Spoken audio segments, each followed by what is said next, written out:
Good morning students. BSc third year zoology में next topic है आपकी एब्जॉर्प्शन या अवशोषण, जिसके बारे में आपको पिछली क्लास में बताया गया था कि किस प्रकार इसके अंदर कार्बोहाइड्रेट जैव अणु का इसके अंदर एब्जॉर्प्शन या अवशोषण होता है। क्योंकि कार्बोहाइड्रेट मुख्य रूप से इसके अंदर मोनोसेकेराइड के रूप में इसके अंदर पाए जाते हैं, और मोनोसेकेराइड के रूप में जब इसके अंदर कह सकते हैं इसका डाइजेशन होता है, तो नेक्स्ट स्टेप इसके अंदर कह सकते हैं एब्जॉर्प्शन या जिसे कहा जाता है अवशोषण। और जिसमें आपको बताया गया था इसके अंदर दो अलग अलग प्रकार की मैकेनिज्म या क्रियाविधि या दो अलग अलग प्रकार के ट्रांसपोर्ट इसके अंदर कार्बोहाइड्रेट के ट्रांसपोर्ट के लिए इसके अंदर कह सकते हैं या कार्बोहाइड्रेट के एब्जॉर्प्शन के लिए इसके अंदर उपयोग में लाए जाते हैं। इसके अलावा इसके अंदर डिफरेंट टाइप के जो कार्बोहाइड्रेट हैं, फ्रक्टोज है, उसके लिए कैरियर प्रोटीन भी अलग प्रकार का होता है, और इसके अंदर सोडियम पर इसके अंदर कह सकते हैं इसका ट्रांसपोर्ट सोडियम पर डिपेंड नहीं रहता है। नेक्स्ट इसके अंदर एब्जॉर्प्शन में होगा इंटेस्टाइन में इसके अंदर, क्योंकि एब्जॉर्प्शन की बात कर रहे हैं, और आंत्र या इंटेस्टाइन में इसके अंदर कह सकते हैं 90% जो एब्जॉर्प्शन होता है इंटेस्टाइन या आंत्र में होता है। तो इंटेस्टाइन में जब इसके अंदर कह सकते हैं एब्जॉर्प्शन इसके अंदर अवशोषण की क्रिया होती है, तो इसके अंदर वह मॉलिक्यूल इसके अंदर कह सकते हैं उसे ब्लड में डाला जाता है। तो ब्लड में इसके अंदर कह सकते हैं भेजने की क्रिया या ट्रांसपोर्ट करने की क्रिया को ही एब्जॉर्प्शन या अवशोषण कहा जाता है। सेकेंड इसके अंदर बायोमॉलिक्यूल हो सकता है absorption of amino acid,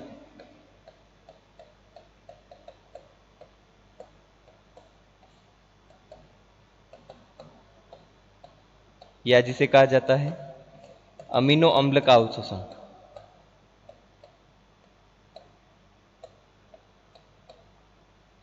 amino acid का इसके अंदर एब्जॉर्प्शन होता है, तो अमीनो एसिड के एब्जॉर्प्शन में इसके अंदर कह सकते हैं यह कार्बोहाइड्रेट से किस प्रकार डिफरेंट होता है। फर्स्ट इसके अंदर इसमें ध्यान रखना है कि अमीनो एसिड का इसके अंदर जब भी एब्जॉर्प्शन होता है इसमें एक्टिव ट्रांसपोर्ट का उपयोग किया जाता है, या जिसे कहा जाता है सक्रिय अभिगमन।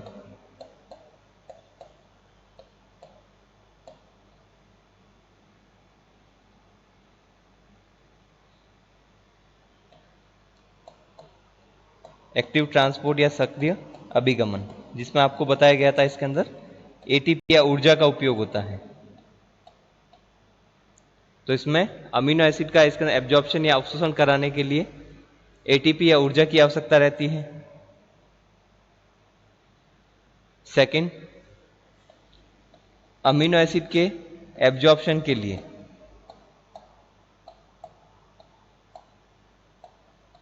अमीनो अम्ल का जब इसके अंदर एब्जॉर्प्शन या अवशोषण किया जाता है तो अलग अलग प्रकार के अमीनो एसिड, या जिसे कहा जा सकता है अलग अलग श्रेणी के या अलग अलग कैटेगरीज के अमीनो अम्ल जो पाए जाते हैं, अलग अलग इसके अंदर कैटेगरी अलग अलग श्रेणी के, जैसे सारी प्रकृति के अमीनो एसिड हो सकते हैं, इसके अलावा अम्लीय प्रकृति के,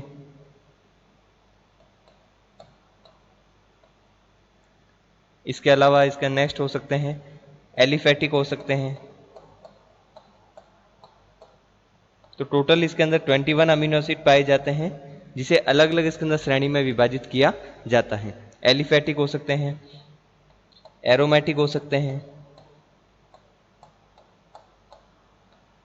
इसके अलावा सल्फर युक्त हो सकते हैं, एस का अर्थ होता है इसके अंदर सल्फर युक्त हो सकते हैं, जिसमें सिस्टीन और मिथियोनिन आते हैं। इसके अलावा इसके अंदर मिथाइल ग्रुप युक्त भी इसके अंदर कह सकते हैं अमीनो एसिड पाए जाते हैं। तो अलग अलग श्रेणी के जो अमीनो एसिड पाए जाते हैं इसके लिए कैरियर प्रोटीन भी अलग अलग होते हैं, कैरियर प्रोटीन भी इसके अंदर डिफरेंट होंगे। तो इसमें जैसे सल्फर कंटेनिंग इसके अंदर अमीनो एसिड है, इसका एब्जॉर्प्शन करने के लिए अलग इसके अंदर कैरियर प्रोटीन होता है।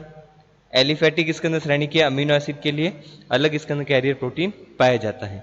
इसी प्रकार अम्लीय और सारी इसके अंदर प्रकृति के अमीनो अम्ल के एब्जॉर्प्शन के लिए कैरियर प्रोटीन भी इसके अंदर कह सकते हैं डिफरेंट होता है।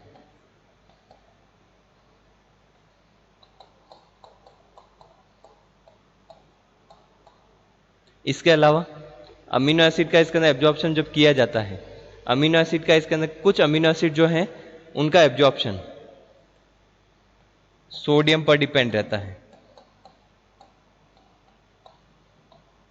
कुछ अमीनो एसिड है जिसका एब्जॉर्प्शन इसके अंदर सोडियम पर डिपेंड रहता है, बाकी के जो अमीनो एसिड है वह सोडियम पर डिपेंड नहीं करते हैं, जिस प्रकार से फ्रक्टोज का होता है कि इसके अंदर एटीपी या ऊर्जा की आवश्यकता रहती है। तो एटीपी या ऊर्जा जैसे इसमें आपको बताया सक्रिय अभिगमन के लिए इसके आवश्यक होती है, लेकिन वह सोडियम पोटेशियम इसके अंदर पंप को चलाने के लिए नहीं होती है, या सोडियम पोटेशियम एटीपेज जो ग्लूकोज के केस में बताया गया था, ग्लूकोज में इसके अंदर आपको बताया गया था कि इसके अंदर ग्लूकोज में है कि इसके अंदर एब्जॉर्प्शन करने के लिए पहले सोडियम को इसके अंदर बाहर भेजना पड़ता है, लेकिन एटीपी की यहां पर भी आवश्यकता रहती है, सक्रिय अभिगमन होता है, लेकिन सोडियम पर इसके अंदर कह सकते हैं डिपेंड नहीं रहते हैं, या इसके अंदर कहा जा सकता है कि सोडियम पोटेशियम एटीपीज को इसके अंदर कह सकते हैं चलाने के लिए एटीपी की आवश्यकता नहीं होगी। इस प्रकार इसके अंदर कह सकते हैं एब्जॉर्प्शन अमीनो एसिड का होता है, जिसमें इसके अंदर अलग अलग श्रेणी के जो अमीनो अम्ल हैं उसके लिए भी इसके अंदर कह सकते हैं कैरियर प्रोटीन जो पाए जाते हैं, जो कि अमीनो एसिड से जुड़कर अमीनो एसिड को इसके अंदर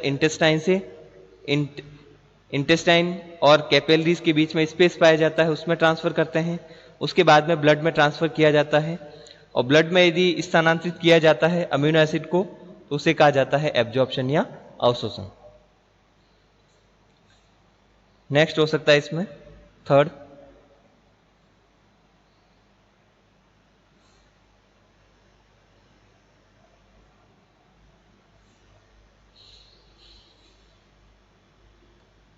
हो सकता है इसके अंदर absorption of fat,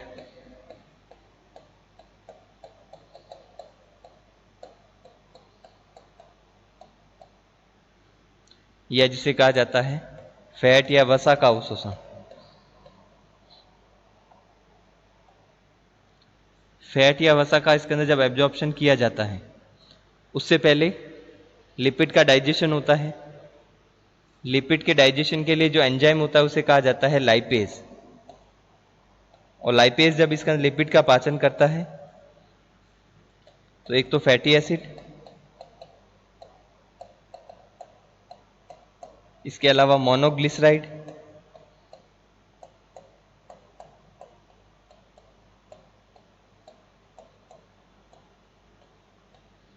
fatty acid या जिसे कहा जाता है वसा अम्ल,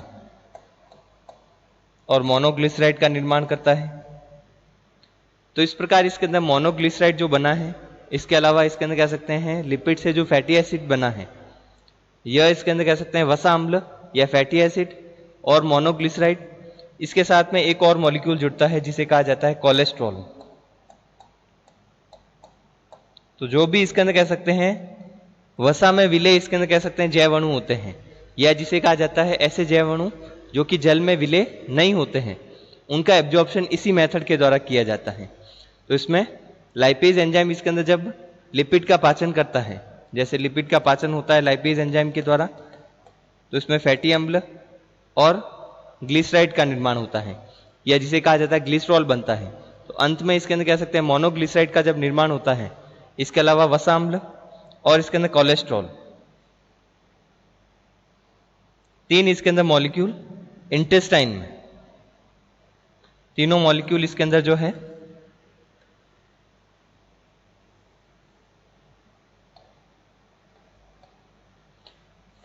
इंटेस्टाइन या आंत्र में बाइल सॉल्ट से मिलकर, या जिसे कहा जाता है पित्त लवण, बाइल सॉल्ट या पित्त लवण से मिलकर एक जल में विलय इसके अंदर संरचना बनाते हैं जिसे कहा जाता है, या वाटर सॉल्युबल इसके अंदर कह सकते हैं पदार्थ बनाते हैं जिसे कहा जाता है मिशेल।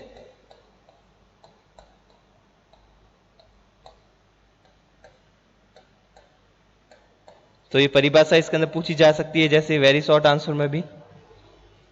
इसमें दो इसके अंदर कह सकते हैं मुख्य इसके अंदर डेफिनेशन पढ़ेंगे, एक तो मिशेल, एक होता है काइलोमाइक्रोन। तो फर्स्ट इसके अंदर इसमें मिशेल क्या होता है, लाइपेज के द्वारा जब लिपिड का डाइजेशन होता है, पाचन होता है, तो वसा अम्ल, मोनोग्लिसराइड और कोलेस्ट्रॉल, इसके अलावा इसके अंदर कह सकते हैं फैट या वसा में विलय जो विटामिन होते हैं, वसा में विलेय जो इसके अंदर कह सकते हैं विटामिन कौन कौन से हो सकते हैं, विटामिन ए, डी, ई और के, क्योंकि विटामिन बी और विटामिन सी तो जल में विलेय होते हैं और विटामिन ए, डी, ई और के जो वसा में विलेय होते हैं उनको भी इसके अंदर कह सकते हैं इसमें बाइल सॉल्ट से मिलकर इंटेस्टाइन में मिसेल का निर्माण किया जा सकता है। तो फर्स्ट होगा इसमें फैटी एसिड, वसा अम्ल, मोनोग्लिसराइड और कोलेस्ट्रॉल इंटेस्टाइन में बाइल सॉल्ट से मिलकर मिसेल का निर्माण करते हैं। तो जब भी इसके अंदर कह सकते हैं वसा या फैट का एब्जॉर्प्शन लिखना है तो पहले मिसेल का निर्माण आपको बताना होगा वह किससे होता है।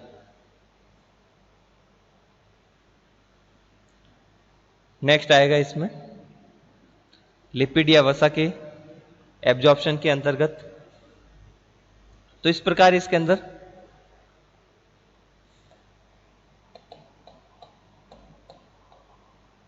मिसेल का जब इसके अंदर निर्माण होता है, मिसेल में इसके अंदर पाए जाने वाले वसा अम्ल,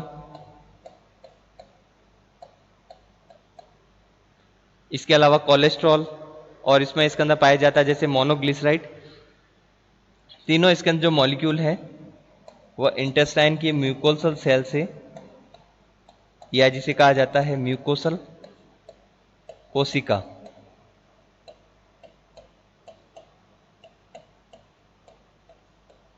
म्यूकोसल कोशिका या म्यूकोसल सेल में इसके अंदर एंटर करते हैं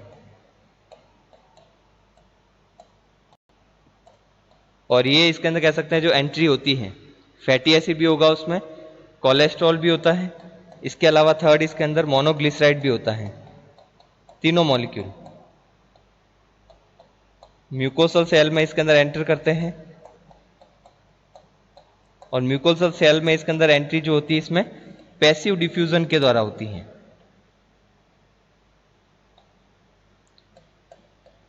पैसिव डिफ्यूजन जो कल बताया गया था जैसे आपको, जिसे कहा जाता है स्वतः विसरण, उच्च सांद्रता से निम्न सांद्रता की ओर। तो सबसे पहले तो इसके अंदर आप में फैट या वसा का इसके अंदर एब्जॉर्प्शन में मिसेल कैसे निर्माण होता है, मिसेल में पाए जाने वाले जो मॉलिक्यूल हैं वसा अम्ल, कोलेस्ट्रॉल और इसके अलावा मोनोग्लिसराइड, तीनों मॉलिक्यूल म्यूकोसल सेल में जाते हैं पैसिव डिफ्यूजन के द्वारा। इसके अलावा इसमें म्यूकोसल सेल में जाने के बाद में दो कंडीशन होती हैं। इसमें जो वसा अम्ल पाए जाते हैं, फैटी एसिड जो पाए जाते हैं, फैटी एसिड इसके अंदर जो पाए जाते हैं इसमें कार्बन की संख्या 10 से 12 है या उससे कम है तो इससे इसके अंदर एब्जॉर्प्शन हो जाएगा और पोर्टल ब्लड में चले जाते हैं। पोर्टल ब्लड इसके अंदर जो बताया गया था आपको कि इसके अंदर दो प्रकार से इसके अंदर जैव अणु का इसके अंदर एब्जॉर्प्शन किया जाता है, हिपेटिक पोर्टल सिस्टम या जिसे कहा जाता है लीवर में जो पाई जाने वाले इसके निवाई का तंत्र है उसकी जो सिराएं हैं उसके ब्लड में इसके अंदर कह सकते हैं जैव अणु को डाला जाता है। इसके अलावा सेकंड हो सकता है लिम्फेटिक सिस्टम, तो इसमें 10 से 12 कार्बन इसके अंदर कह सकते हैं यदि पाए जाते हैं ऐसे फैटी एसिड को इसके अंदर पोर्टल ब्लड में डाला जाता है। तो ब्लड में गया मतलब इसके अंदर लिपिड का एब्जॉर्प्शन हो चुका है।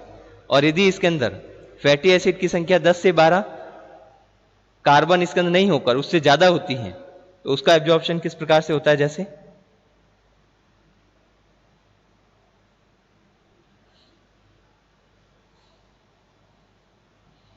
सेकेंड कंडीशन हो सकती है जैसे कार्बन की संख्या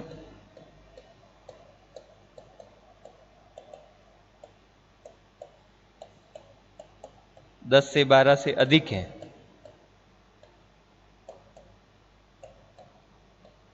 कार्बन की संख्या यदि इसके अंदर कह सकते हैं इसमें ज्यादा पाई जाती है उसका एब्जॉर्प्शन किस प्रकार से होता है।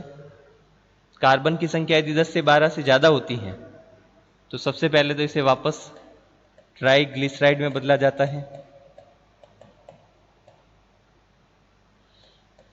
जैसे अभी आपको बताया गया था इसके अंदर मोनोग्लिसराइड में इसके अंदर बदलता है, मोनोग्लिसराइड से वापस लिपिड की फॉर्म में या जिसे कहा जाता है ट्राइग्लिसराइड में परिवर्तित किया जाता है।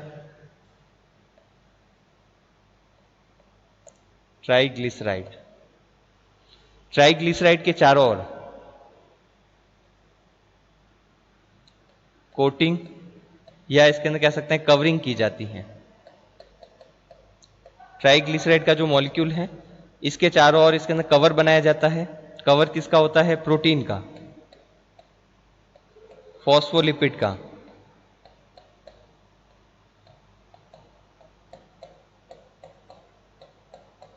कोलेस्ट्रॉल का।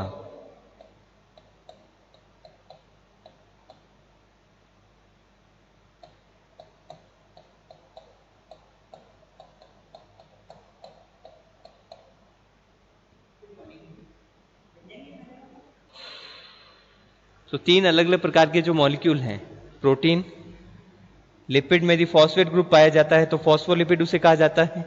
इसके अलावा कोलेस्ट्रॉल, तीन मॉलिक्यूल इसके अंदर मिलकर प्रोटीन, फॉस्फोलिपिड और कोलेस्ट्रॉल इसके अंदर ट्राइग्लिसराइड के चारों ओर कोटिंग बनाते हैं।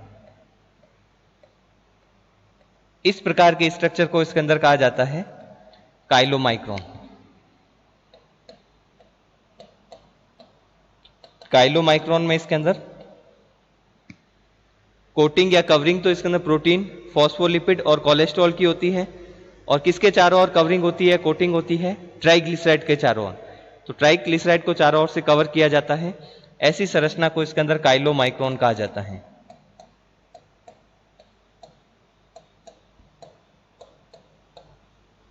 काइलोमाइक्रोन। तो दोनों टर्म्स इसके अंदर आपको ध्यान रखनी है इसमें। एक तो मिशेल, मिशेल का निर्माण इसके अंदर कैसे होता है?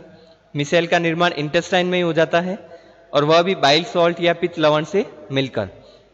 वसा अम्ल, मोनोग्लिसराइड और कोलेस्ट्रॉल मिलकर जल में विलेय इसके अंदर कह सकते हैं पदार्थ बनाते हैं, उसे मिशेल कहा जाता है। इसके अलावा प्रोटीन, फॉस्फोलिपिड और कोलेस्ट्रॉल की कोटिंग युक्त इसके अंदर कह सकते हैं ट्राइग्लिसराइड जो होता है, जिसके चारों ओर इसके अंदर कह सकते हैं तीन अलग अलग मॉलिक्यूल की कोटिंग पाई जाती है, कवरिंग पाई जाती है या कवच पाया जाता है। ऐसा ट्राइग्लिसराइड जो मॉलिक्यूल होता है उसे इसके अंदर काइलोमाइक्रोन कहा जाता है।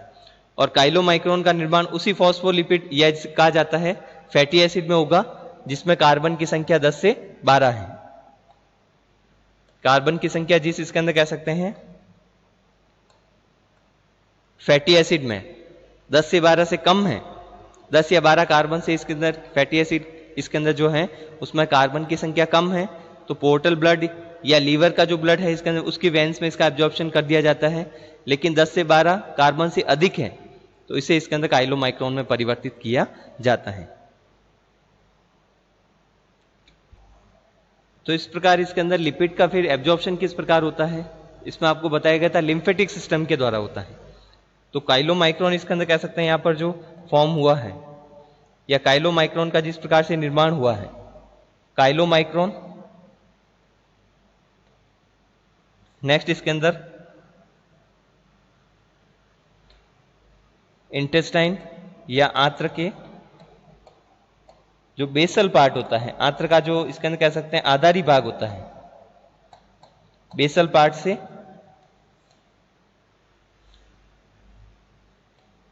काइलोमाइक्रोन बाहर आता है। यहां से इसके अंदर इसे भेजा जाता है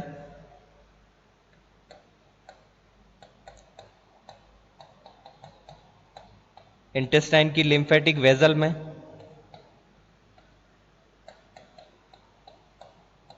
आंत्र की इसके अंदर लिम्फेटिक वेजल में भेजा जाता है। लिम्फेटिक वेजल में इसके अंदर नेक्स्ट इसके अंदर यह इसके अंदर कह सकते हैं काइलोमाइक्रोन जाता है सिस्टर्ना काइली के पास। सिस्टर्ना काइली इसके अंदर जो भाग होता है जो काइलोमाइक्रोन को स्टोर करने का या संग्रहित करने का कार्य करता है। तो काइलोमाइक्रोन जो स्ट्रक्चर बना है सिस्टर्ना काइली इसको स्टोर या संग्रहित करने का कार्य करता है। तो पहले तो इसके अंदर कह सकते हैं इंटेस्टाइन या आंत्र के बेसल भाग में, इससे बाहर आकर लिम्फेटिक वेजल्स में। कौन सी लिम्फेटिक वेजल? जो कि इंटेस्टाइन या आंत्र में पाई जाती है। इसके बाद आता है इसके अंदर सिस्टर्ना काइली के पास, और सिस्टर्ना काइली से इसके अंदर नेक्स्ट इसके अंदर मूवमेंट होता है इसका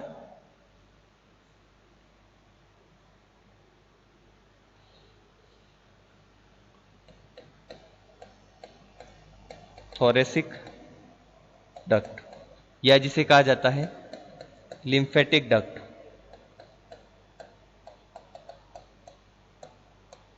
लिम्फेटिक डक्ट या लिम्फेटिक वाहिका कौन से भाग की? ब्रैंकियो सिफेलिक वेन्स या सिरा।